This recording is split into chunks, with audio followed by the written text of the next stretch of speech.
Gusto nilang pabagsakin ang pamilya Duterte sa politika. At hindi lang siguro politika, sa personal din. Dahil sinama nga nila yung asawa ko,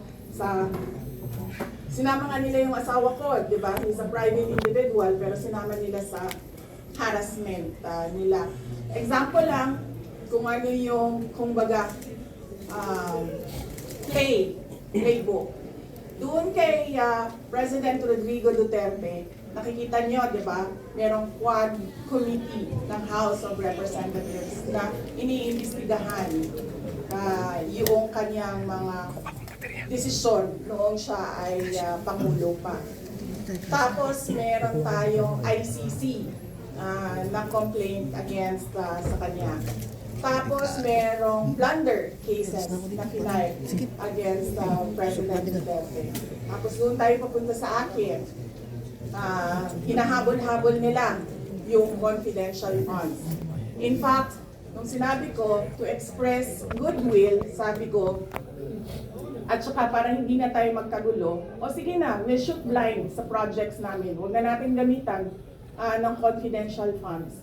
Pwede pa rin naman yan, pero mas mahirap. Kasi you cannot purchase information, you cannot give rewards. Hindi mo mamahahanap kung ano yung tinatarget mo sa security issues and peace and order.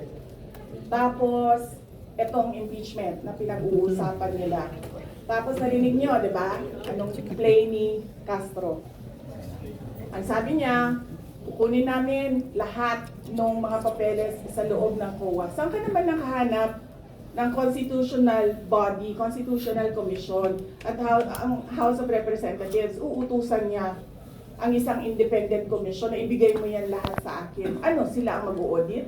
Hindi pa nga tapos yung audit, pero alam na natin, nahahabulin nila dyan ang paninira nila sa akin. Are you in any way bothered? Tapos, pumunta tayo doon sa aking kapatid at sa aking asawa. Pinailan nila ng drug smuggling cases. Based on based on name dropping, based on chismis, based on hearsay. So nakikita ninyo yung gusto nilang mangyari. They want to project the family as corrupt, as criminals, as walang kwentang mga tao, kundi para sa pansarili lang nila. And bakit ba? Bakit?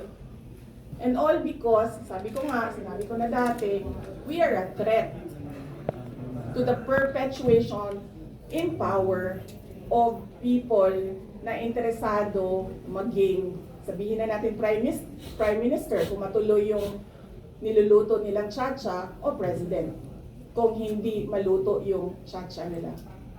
Are you in any way bothered? Ma'am, kayo naghahanda dun?